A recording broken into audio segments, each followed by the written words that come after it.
SSLC ಗಣಿತ ಪ್ರಶ್ನೆ ಪತ್ರಿಕೆ ವಿಶ್ಲೇಷಣೆ ದಿನಾಂಕ 25/3/2019 ನಡೆದಿರ್ತಕ್ಕಂಥ SLC ಪರೀಕ್ಷೆದು ಆ ಒಂದು ಕೀ ಉತ್ತರಗಳನ್ನು ನಾನು ವಿಡಿಯೋ ಪಾರ್ಟ್ 1ನಲ್ಲಿ ಈಗ ಆಲ್ರೆಡಿ ನಿಮಗೆ ಡಿಸ್ಕಷನ್ ಮಾಡಿ ಹೇಳಿದ್ದೀನಿ. ಇದು ಕೂಡ ಪದವೀಧರ ಪ್ರಾಥಮಿಕ ಶಿಕ್ಷಕರಿಗೆ ಹಾಗೂ ಇತರ ಎಲ್ಲ ಕಾಂಪಿಟೇಟಿವ್ ಎಕ್ಸಾಮ್ಸಿಗೆ ಕೂಡ ನಿಮಗೆ ಹೆಲ್ಪ್ ಆಗುತ್ತೆ. ಸೊ ನಂತರದ ಪ್ರಶ್ನೆಗಳನ್ನು ನಾವು ಈ ಒಂದು ವಿಡಿಯೋದಲ್ಲಿ ನೋಡೋಣ. ಶಂಕುವಿನ ಮೇಲ್ಮೈ ಪಾರ್ಶ್ವ ಮೇಲ್ಮೈ ವಿಸ್ತೀರ್ಣವನ್ನು ಕಂಡುಹಿಡಿಯುವ ಸೂತ್ರ ಈಗಾಗಲೇ ನೋಡಿದ್ವಿ. ಸಮಾಂತರ ಶ್ರೇಣಿಯಲ್ಲಿ 20 ಪದಗಳವರೆಗಿನ ಮೊತ್ತ ಕಂಡುಹಿಡಿಯೋದು ಕೂಡ ಡಿಸ್ಕಷನ್ ಮಾಡಿದ್ವಿ. ಹಾಗೆಯೇ ಈಗ ಮುಂದೆ ಪ್ರಶ್ನೆ ಸಂಖ್ಯೆ 17. ತ್ರಿಭುಜ ABC D E parallel to BC. DE ಏನು ಮಾಡಿದ್ದಾರೆ, ಪ್ಯಾರಲಲ್ ಟು BC ಕೊಟ್ಟಿದ್ದಾರೆ. ಮತ್ತು AD = 5 ಸೆಂಟಿಮೀಟರ್, BD = 7 ಸೆಂಟಿಮೀಟರ್ ಮತ್ತು AC = 18 ಸೆಂಟಿಮೀಟರ್ಗಳಾದರೆ AEಯನ್ನು ಕಂಡುಹಿಡಿಯಿರಿ. AEಯನ್ನು ಕಂಡುಹಿಡಿಯೋಕ್ಕೆ ಕೊಟ್ಟಿದ್ದಾರೆ. ಸೊ ಈ ತ್ರಿಭುಜವನ್ನು ನೀವು ನೋಡ್ಬೋದು. ಅದರಲ್ಲಿ DE ಪ್ಯಾರಲಲ್ ಟು BC ಅಂತ ಕೊಟ್ಟಿದ್ದಾರೆ. AEನ ಅಳತೆಯನ್ನು ಕಂಡುಹಿಡಿಯೋದಕ್ಕೆ ಕೊಟ್ಟಿದ್ದಾರೆ. ಸೊ ಇದನ್ನು ಹೇಗೆ ಮಾಡೋದು ಅಂತ ಕೊಟ್ಟಿರುವಂಥ ಚಿತ್ರದಲ್ಲಿ PQ parallel to RS. PQ ಅಥವಾ ಇನ್ನೊಂದು ಚಿತ್ರವನ್ನು ಕೊಟ್ಟಿದ್ದಾರೆ. ಇಲ್ಲಿ ಅಥವಾ ಅಂತ ಇದೆ. ಇನ್ನೊಂದು ಪ್ರಶ್ನೆ, ಈ ಪ್ರಶ್ನೆಯನ್ನು ಬಿಡಿಸ್ಬೋದು ಅಥವಾ ಇನ್ನೊಂದು ಪ್ರಶ್ನೆಯನ್ನು ಬಿಡಿಸ್ಬೋದು. ಕೊಟ್ಟಿರುವ ಚಿತ್ರದಲ್ಲಿ PQ parallel to RS. PQ parallel to RS ಆದರೆ ತ್ರಿಭುಜ POQ ಮತ್ತು ತ್ರಿಭುಜ SOR ಎಂದು ಸಾಧಿಸಿ ಅಂತ ಕೇಳಿದ್ದಾರೆ. ಅವೆರಡನ್ನು ಸಮ ಅಂತೇಳಿ ಸಾಧಿಸಿ ಅಂತ ಕೊಟ್ಟಿದ್ದಾರೆ.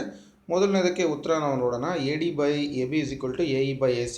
AD/AB ಅಂದರೆ AD ಮೊದಲನೇ ಮೇಲ್ಗಡೆ ಇರತಕ್ಕಂಥ ಒಂದು ತ್ರಿಭುಜದಲ್ಲಿ AD/AB ಲಾಂಗ್ AE/AC.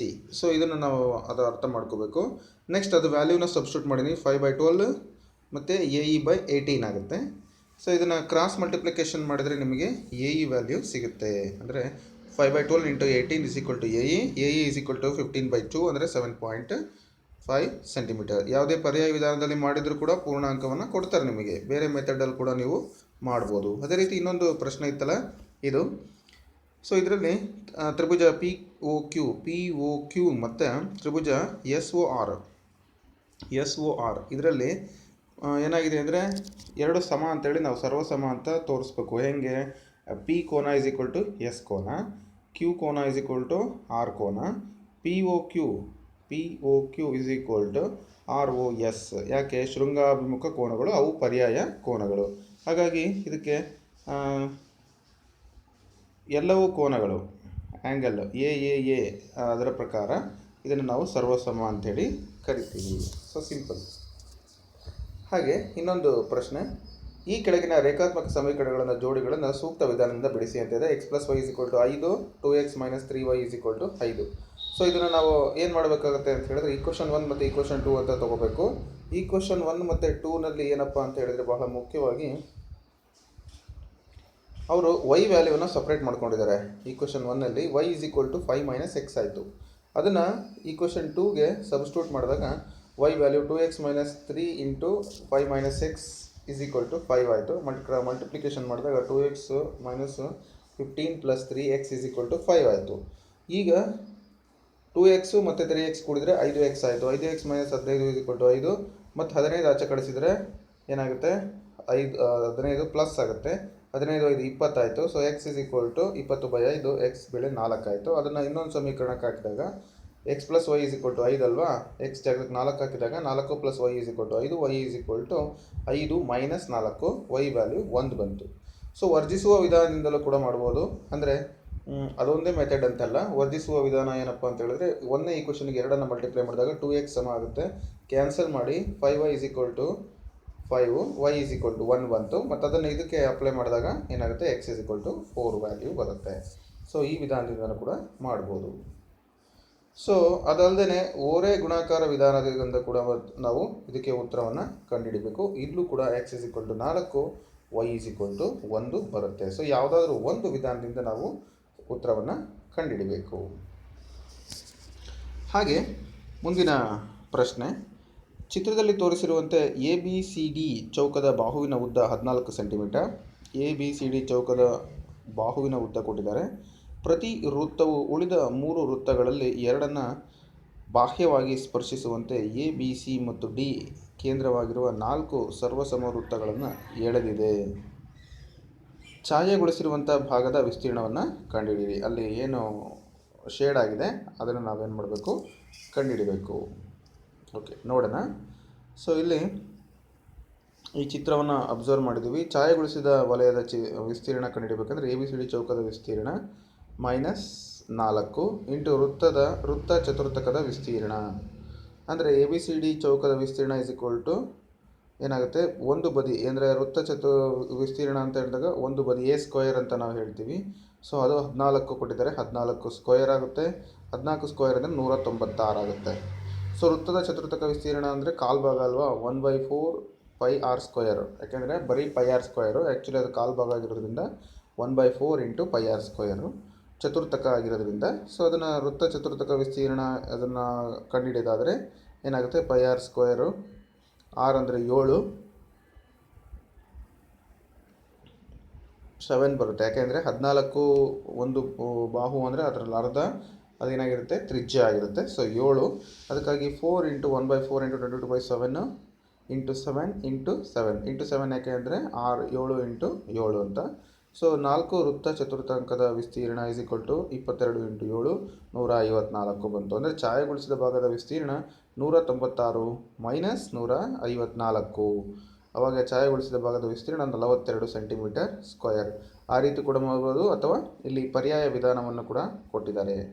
ಇದನ್ನು ಕೂಡ ನೀವು ಫಾಲೋ ಅಪ್ ಮಾಡಿದ್ರು ನಮಗೆ ಆನ್ಸರು ಕೇವಲ 42 ಸೆಂಟಿಮೀಟರ್ ಸ್ಕ್ವೇರು ಬರುತ್ತೆ. ಚೌಕದ ವಿಸ್ತೀರ್ಣ ಮೈನಸ್ ವೃತ್ತದ ವಿಸ್ತೀರ್ಣ.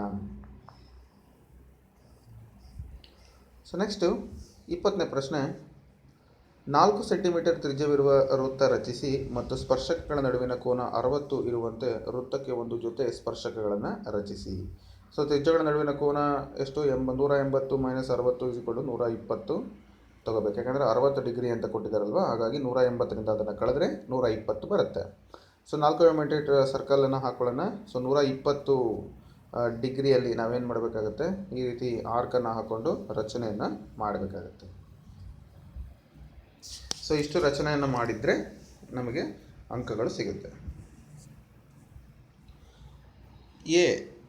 ಬಿಂದು ಎ 4 -3 ಮತ್ತು ಬಿಂದು ಬಿ 8 ಮತ್ತು 5 ಈ ಬಿಂದುಗಳನ್ನು ಸೇರಿಸುವ ರೇಖಾಖಂಡವನ್ನು ಆಂತರಿಕವಾಗಿ 3:1 ಅನುಪಾತದಲ್ಲಿ ವಿಭಾಗಿಸುವ ಬಿಂದುವಿನ ನಿರ್ದೇಶಾಂಕಗಳನ್ನು ಕಂಡುಹಿಡಿಯಿರಿ ಅಂತ ಕೊಟ್ಟಿದ್ದಾರೆ. ಸೊ ಅದರ P(x, y) ಅಂತ ತಗೊಳ್ಳೋಣ. ಅದನ್ನು ಅಪೇಕ್ಷಿತ ಬಿಂದು ಆಗಿರಲಿ. ಅದನ್ನು ನಾವು ಕಂಡುಹಿಡಿಬೇಕಂದ್ರೆ m1 x2 + m2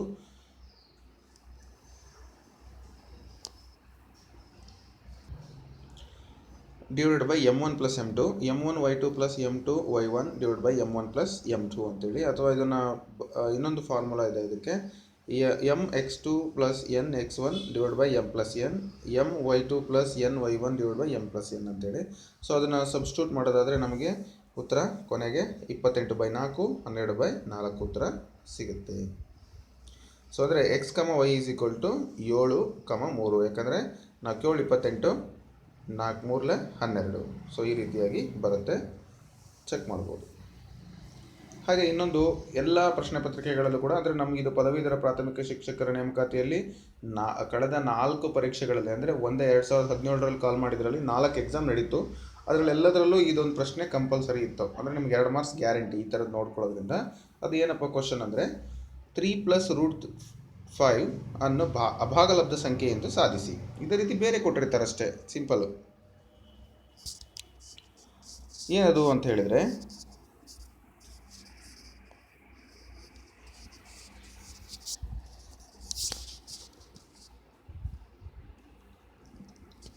ಸೊ 3 + √5 ಒಂದು ಭಾಗಲಬ್ಧ ಸಂಖ್ಯೆ ಆಗಿರಲಿ ಅಂತ ತಗೋಬೇಕು ಫಸ್ಟಿಗೆ. ಭಾಗಲಬ್ಧ ಸಂಖ್ಯೆ ಆಗಿದ್ದರೆ 3 + √5 = p/q ಆಗಿರುತ್ತೆ. ಸೊ p/q ಆಗಿರುತ್ತೆ.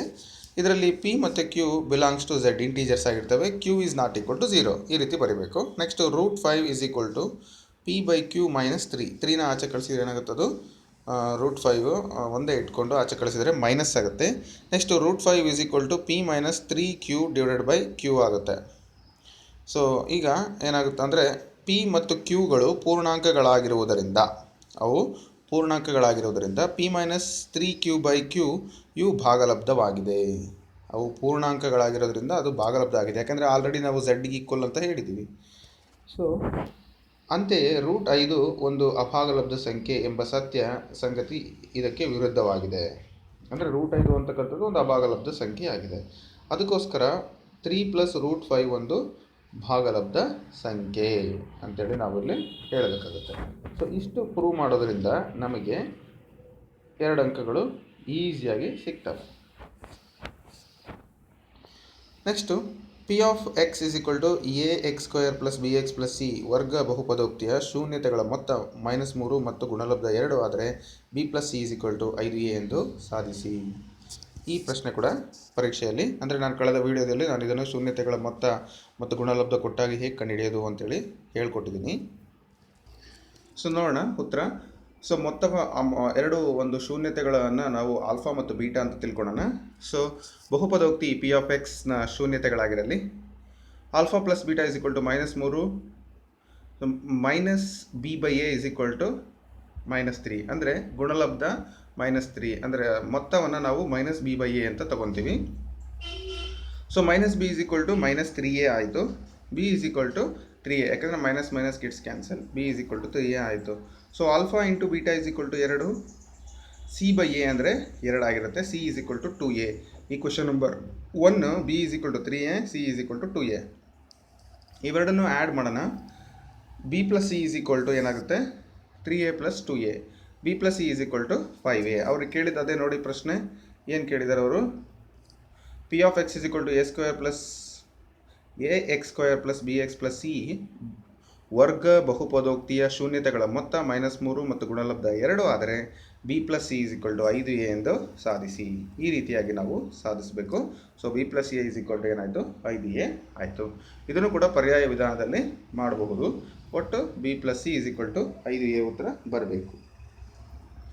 ನೆಕ್ಸ್ಟ್ ಪ್ರಶ್ನೆ, p(x) = 3x³ + x² + 2x + 5 ಅನ್ನು g(x) = x² + 2x + 1 ರಿಂದ ಭಾಗಿಸಿದಾಗ ದೊರಕುವಂಥ ಭಾಗಲಬ್ಧ ಮತ್ತು ಶೇಷವನ್ನು ಕಂಡುಹಿಡಿಯಿರಿ. ಈ g(x) ಇಂದ p(x) ಅನ್ನು ಏನು ಮಾಡಬೇಕು? ಡಿವೈಡ್ ಮಾಡಬೇಕು. g(x) ಬರ್ಕೊಂಡಿದ್ದೀನಿ ಇಲ್ಲಿ x² + 2x + 1, ಅದರಿಂದ 3x³ + x² + 2x + 5 ಅನ್ನು ಏನು ಮಾಡ್ತಾ ಇದ್ದೀನಿ? ಡಿವೈಡ್ ಮಾಡ್ತಾ ಇದ್ದೀನಿ. ಇಲ್ಲಿ 3 ಇರೋದ್ರಿಂದ 3 ತೊಗೊಂಡಿದ್ದೀನಿ. x³ ಇದೆ, ಇಲ್ಲಿ x² ಇದೆ, 1x ಬೇಕು. ಸೊ 3x ಹಾಕ್ಕೊಂಡಿದ್ದೀನಿ. 3x ಇಂದ ಅದನ್ನು ಗುಣಾಕಾರ ಮಾಡಿದರೆ 3x³ + 6x² + 3x ಬಂತು. ಸೊ ಪ್ಲಸ್ ಇರೋದನ್ನೆಲ್ಲ ಡಿನಾಮಿನೇಟರ್ ಎಲ್ಲ ಮೈನಸ್ ಮಾಡ್ಕೊಂಡಿದ್ದೀನಿ. ಸೊ ಅವೆರಡು ಕ್ಯಾನ್ಸಲ್ ಆಯಿತು. x² 6x², ಅದರಿಂದ ಕಳೆದರೆ -5x², 2x -3x ಅಂದರೆ -x + 5 ಹಾಗೆ ಬಂತು. ನೆಕ್ಸ್ಟು -5 ಇರೋದ್ರಿಂದ -5 ಇಂದ ಮಲ್ಟಿಪ್ಲೈ ಮಾಡಿದ್ದೀನಿ. x² ಹಾಗೇ ಇದೆ, ಅದನ್ನು ಬರ್ಕೊಂಡಿದ್ದೀನಿ. ಸೊ ಅಲ್ಲಿಗೆ -5x² -10x -5 ಬಂತು. ಇವೆರಡಕ್ಕೆ ಪ್ಲಸ್ ಮಾಡಿಕೊಂಡ್ರೆ ಮೈನಸ್ ಇರೋದೆಲ್ಲ ಪ್ಲಸ್ ಆಯಿತು, ಕ್ಯಾನ್ಸಲ್ ಆಯಿತು. ಇನ್ನು -x ಇರೋದ್ರಿಂದ 9x +5 + 5 10 ಆಯಿತು. ಅಂದರೆ ನಾವು ಫರ್ದರ್ ಅದನ್ನೇನು ಮಾಡಲಿಕ್ಕೆ ಆಗಲ್ಲ. ಅಂದರೆ ಅವ್ರು ಕೇಳಿರೋದು ಭಾಗಲಬ್ಧ 3x - 5, ಶೇಷ ಉಳಿದಿರೋದು 9x + 10 ಇಷ್ಟೇ. ಇದನ್ನು ಬೇರೆ ವಿಧಾನದಿಂದಲೂ ಕೂಡ ಮಾಡಿದರೂ ನಿಮಗೆ ಅಂಕಗಳು ಸಿಗುತ್ತೆ. ನೆಕ್ಸ್ಟ್ ಪ್ರಶ್ನೆ ಸಂಖ್ಯೆ 25, 2x² - 5x + 3 = 0 ಸಮೀಕರಣವನ್ನು ಸೂತ್ರದ ಸಹಾಯದಿಂದ ಬಿಡಿಸಿ. ಇದನ್ನು ಕೂಡ ಈ ರೀತಿಯಾದ ಪ್ರಶ್ನೆಗಳನ್ನು ಕೂಡ ನಾನು ನಿಮಗೆ ಗಣಿತ ವಿಡಿಯೋ ಕ್ಲಾಸ್ಗಳಲ್ಲಿ ಈಗಾಗಲೇ ನಾನು ತಿಳಿಸ್ಕೊಟ್ಟಿದ್ದೀನಿ. ಆ ಎಲ್ಲ ಕ್ಲಾಸ್ಗಳನ್ನು ನೀವು ನೋಡಿ ಆಲ್ರೆಡಿ ನನಗೆ ಕಮೆಂಟ್ ಬಾಕ್ಸ್ನಲ್ಲಿ ಆನ್ಸರ್ ಕೂಡ ತಿಳಿಸಿದ್ದೀರಿ. ಸೊ ಇದು ಕೂಡ ಅದೇ ರೀತಿ ಇದೆ, ಇದನ್ನು ನೀವು ಪ್ರಯತ್ನ ಮಾಡಿ. So ax² + bx + c = 0. ಈ ಸಮೀಕರಣಕ್ಕೆ ನಾವು ಹೋಲಿಕೆ ಮಾಡಿದಾಗ ಆದರ್ಶ ರೂಪಕ್ಕೆ a = 2, b = -5, c = 3. ಫಾರ್ಮುಲಾ ಇದೆ x = -b ± √b² - 4ac / 2a ಅಂತ ಇದೆ. ಅದಕ್ಕೆ ಸಬ್ಸ್ಟಿಟ್ಯೂಟ್ ಮಾಡ್ತಾ ಇದ್ದೀನಿ. b ವ್ಯಾಲ್ಯೂ ಮತ್ತು a ವ್ಯಾಲ್ಯೂ, c ವ್ಯಾಲ್ಯೂ, ಆಗ ಲಾಸ್ಟಿಗೆ ಉತ್ತರ 25. ಇದೇ ಲೆಕ್ಕ ಮಾಡಿಸಿದ್ದೀನಿ. ಐ ಥಿಂಕ್ ಇದೇ ಲೆಕ್ಕ ಬಂದಿದೆ 3/2 ಮತ್ತು 1. ಸೊ ಉತ್ತರಗಳು ಬರುತ್ತೆ. ನೆಕ್ಸ್ಟ್ ಪ್ರಶ್ನೆ, ಒಂದು ಆಯತಾಕಾರದ ಜಮೀನಿನ ಉದ್ದ ಮತ್ತು ಅದರ ಅಗಲದ 3ರಷ್ಟಿದೆ. ಜಮೀನಿನ ಉದ್ದವು ಅಗಲದ 3ರಷ್ಟಿದೆ. ಜಮೀನಿನ ವಿಸ್ತೀರ್ಣ 147 ಚದರ ಮೀಟರ್ಗಳಾದರೆ ಅದರ ಉದ್ದ ಮತ್ತು ಅಗಲವನ್ನು ಕಂಡುಹಿಡಿಯಿರಿ. ಅಗಲ x ಆಗಿದ್ದರೆ ಉದ್ದ 3x ಆಗಿರುತ್ತೆ. ವಿಸ್ತೀರ್ಣ = ಲೆಂತ್ × ಬ್ರೆಡ್ತ್, ಉದ್ದ × ಅಗಲ. 3x × x = 3x². So x square is equal to 147/3 49 ಆಯಿತು. So x is equal to plus or minus root of 49 ಅಂದರೆ 7 ಬಂತು. ಅಗಲ 7 ಆದರೆ ಉದ್ದ 3 7 21. ಸೊ ಇಷ್ಟು ಉತ್ತರ ಬರುತ್ತೆ. ತುಂಬ ಸಿಂಪಲ್ಲು, ಈಸಿಯಾಗಿ ನಾವು ಉತ್ತರವನ್ನು ಮಾಡ್ಬೋದು. ಆದರೆ ಬರ್ಕೊಳ್ಳೋವಂಥ ವಿಧಾನ ಗೊತ್ತಿರಬೇಕಷ್ಟೇ ನಮಗೆ. ಸೊ ಇನ್ನು ಮುಂದಿನ ಒಂದು ಪ್ರಶ್ನೆಗಳನ್ನು ಮುಂದಿನ ವಿಡಿಯೋ ಭಾಗದಲ್ಲಿ ನಾವು ನೋಡೋಣ. So thank you for watching. ಈ ಎಲ್ಲ ಪ್ರಶ್ನೆಗಳು ನಿಮಗೆ ಪರೀಕ್ಷೆಗೆ ಸಹಾಯ ಆಗ್ತವೆ ಅಂತ ನನ್ನ ಒಂದು ಭಾವನೆ. ಸೊ ಈ ಒಂದು ವಿಡಿಯೋದ ಬಗ್ಗೆ ನಿಮ್ಮ ಅನಿಸಿಕೆಗಳನ್ನು ಕಮೆಂಟ್ ಬಾಕ್ಸಲ್ಲಿ ಕಮೆಂಟ್ ಮಾಡಿ, ಮತ್ತು ಈಗಲೇ ಚಲೋ ಅಭ್ಯಾಸ ಮಾಡಿರಿ. Thank you.